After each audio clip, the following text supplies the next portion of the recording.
Combs abused, threatened, and coerced victims to fulfill his sexual desires, protect his reputation, and conceal his conduct. As alleged in the indictment, to carry out this conduct, Sean Combs led and participated in a racketeering conspiracy that used the business empire he controlled to carry out criminal activity, including sex trafficking, forced labor, kidnapping, arson, bribery, and the obstruction of justice.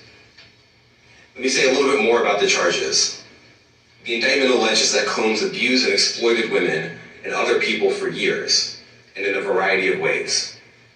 As alleged, Combs used force, threats of force, and coercion to cause victims to engage in extended sexual performances with male commercial sex workers, some of whom he transported or caused to be transported over state lines.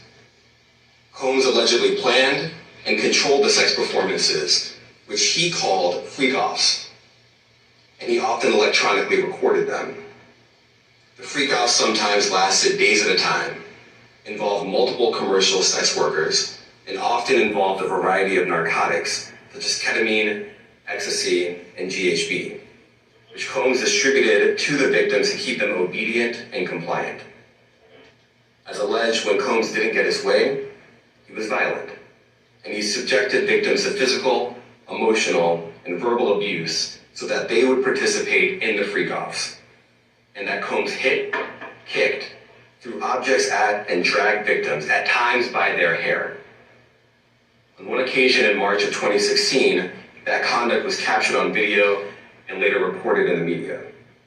Specifically, Combs kicked, dragged, and threw a vase at a victim in a Los Angeles hotel when the victim was attempting to flee. As alleged, these assaults often resulted in injuries to the victims, which took days or weeks to heal. In addition to the violence, the indictment alleges that Combs threatened and coerced victims to get them to participate in the freak-offs. He used the embarrassing and sensitive recordings he made of the freak-offs as collateral against the victims. And the indictment alleges that he maintained control over the victims in several ways, including by giving them drugs, by giving and threatening to take away financial support or housing, by promising them career opportunities, by monitoring their whereabouts, and even by dictating their physical appearance. Because of all of this, the indictment alleges that the victims did not believe they could refuse Combs without risking their security or facing more abuse. The indictment also alleges other acts of violence undertaken by Combs and others, including violence against witnesses to his abuse, kidnapping, and arson. The indictment alleges that on more than one occasion, Combs carried or brandished firearms, and threatened victims and witnesses. Now, Combs did not do this all on his own. As I mentioned, Combs has been charged with RICO conspiracy. He used his business and employees of that business and other close associates to get his way. Those individuals allegedly included high-ranking supervisors in the business, personal assistants, security staff, and household staff. The indictment alleges that those individuals facilitated the freak-offs. They booked the hotel rooms and stocked them with the supplies, including drugs, baby oil, personal lubricant, extra linens, and lighting. When the hotel rooms got damaged, they helped clean it up. They arranged for victims and commercial sex workers to travel for the freak-offs, and they delivered large quantities of cash to Combs to pay for the commercial sex workers. The indictment also alleges that they helped Combs cover up his crimes. During the March 2016 incident at the LA hotel that I mentioned earlier, a member of the hotel security staff intervened, and Combs attempted to bribe the staff member with a stack of cash to make sure that what happened was kept quiet. And as the indictment alleges, in late 2023, after public allegations were made about Combs' crimes, he and others pressured witnesses and victims to stay silent, including by making phone calls to witnesses and victims and giving them a false narrative of what they had experienced. And as alleged, Combs used others to help conceal his abuse by monitoring and preventing victims from leaving a location in order to hide their injuries, or by locating and contacting a victim who had attempted to flee. As part of this investigation, in March of this year, special agents from HSI executed search warrants at Combs' residences in Miami and Los Angeles. They also executed a warrant for Combs' electronic devices. During those searches, agents seized evidence of the crimes charged in this indictment. They seized firearms and ammunition, including 3 defaced AR-15s and a large capacity drum magazine. They also seized evidence of the freak-offs, electronic devices that contain images and videos of the freak-offs with multiple victims. And they seized cases and cases of the kinds of personal lubricant and baby oil that Combs' staff allegedly used to stock hotel rooms for the freak-offs, more than 1,000 bottles altogether. Here are some of the items that we recovered during the searches.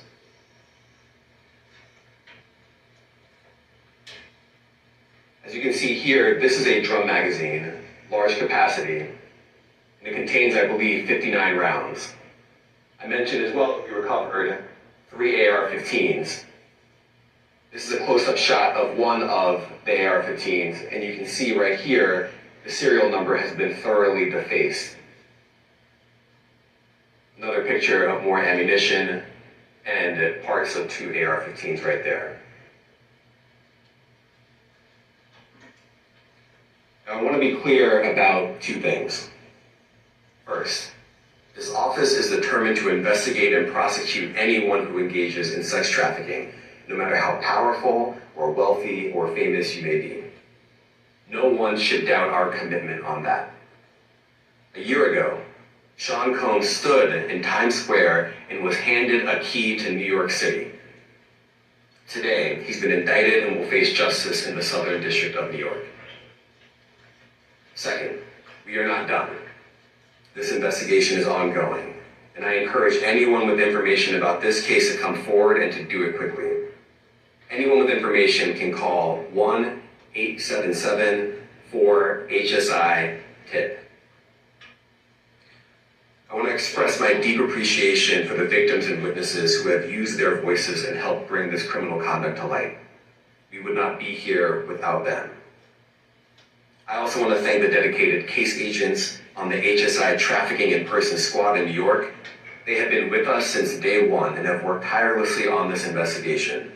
They will continue to be invaluable partners to us. I also want to thank the incredible agents and analysts from SCNY who have also provided tremendous assistance on this case. I'm deeply grateful for their continued work. And finally, I want to thank the outstanding career prosecutors from SCNY who are handling this case. Meredith Foster, Emily Johnson, Chrissy Slavic, Madison Smeisler, and Mitzi Steinman, and their supervisors, Jamie Backleiter and Jacqueline Kelly. They are members of the Civil Rights Unit in our criminal division. We created the Civil Rights Unit when I became U.S. Attorney. I'm deeply proud of their work on this and so many other cases. I'll now take some questions. Eric Katursky, ABC. Damian, thanks. The indictment describes aggressive, open, violent, hedonistic abuse that you say was recurrent and widely known. Why did it take law enforcement so long to intervene? How many women were victimized by Sean Combs, and how many others were involved? Look, our investigation is ongoing. We are committed to bringing justice to everyone who's been victimized by the defendant. I can't tell you why it took so long. I think the better focus is on the fact that we are here today. And we are committed to making sure that justice is done. Next question. Julia Ainsley, NBC. Thank you for doing this. You said we are not done and that Combs did not do this alone. Do you foresee that there could be other charges related to this case? I'm not taking anything off the table. Chad Fisher, Newsday. What's the difference between the sex trafficking and promoting travel for the purpose of prostitution? Well, there are different crimes with different elements. I don't think we should get into the nitty-gritty of the legal discussion right now, but the sex trafficking, we believe, they're all serious offenses, but the sex trafficking conduct carries some significant penalties, and we are gratified that we were able to bring that charge. One more coercive than the other? I'm not going to be able to get into that, but you can look it up, and yes, sex trafficking, especially when it involves coercion or force, is a very serious crime, and it carries significant penalties. Good afternoon, Darla Miles, ABC 7 New York. Thank you for this press conference and for the details. 2 questions. In context of this indictment and the information that was presented to the grand jury, are you able to clarify the number of victims? It's mentioned plural in the indictment, but can you specify the number of victims just for this particular indictment? And secondly, can you provide details about the alleged arson? Unfortunately, I'm not able to provide either. The number of victims, you are correct. We are intentional in saying multiple. The details of the arson incident are limited to what we have in the indictment and also the detention letter that we filed, which contains more details.